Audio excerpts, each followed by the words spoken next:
Hello everybody, time for a kit review, this time the F-104C of the US Air Force by Academy in 172. That's just the box top. I've already taken the interior out, saves time, makes it easier. I'll put the sprue aside for a moment and I will show it later on. Quickly just have a look at the instructions, see what we got here. There's a separate call out for four options. So the Japanese, the Taiwanese, who shot down a Chinese one apparently, called it that. Anyway, that's political, don't talk too much about that. This one was flown by the,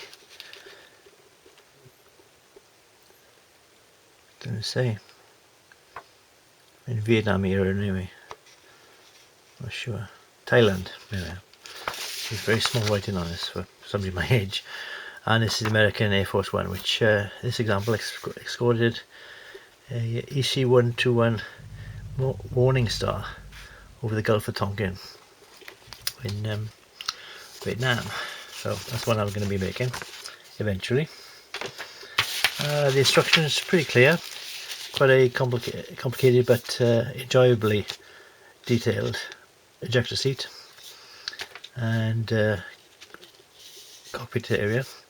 There's no decals for the cockpit, but they are slightly raised, so you can do a bit of dry brushing of aluminium on over some black to try and get some detail out of that, so that should be possible.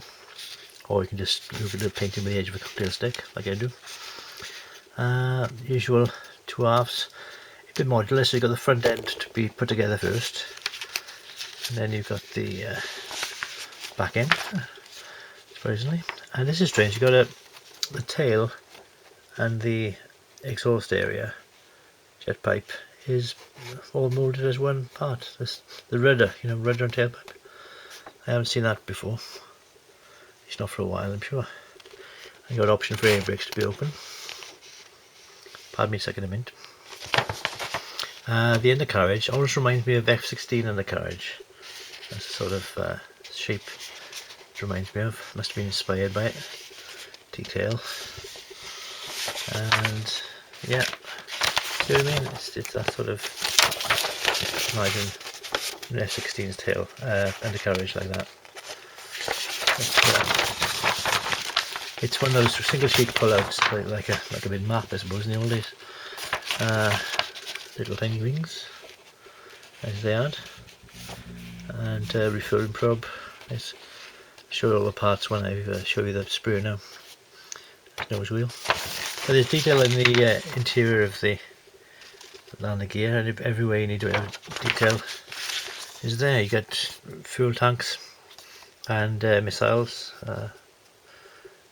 side windows, I'd imagine, and various other options. You've got little options call out, but there again you need to have good eyesight, but it's all clearly marked, and a little bit of time taken, as always. Sprue map, it always saves the time later on. Have a look first.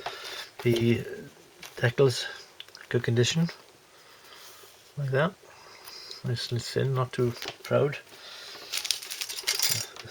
Clear parts, get parts for the lights and the cockpit canopy, quite clear there. And the sprue itself is hard plastic, and as I said, there's a fair bit of detail on the interior. See the detail there? Nice wheel detail, and again it's one piece of the two main wheels, and there's a central connecting area, nice pointy nose of the F-104 is famous for, and air brake detailed interior, and that's the whole of the wings, which are like the size of a Phantom's tail. And there's the tail is wider than what the wings.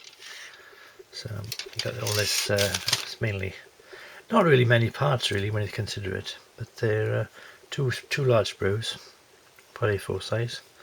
You got molded in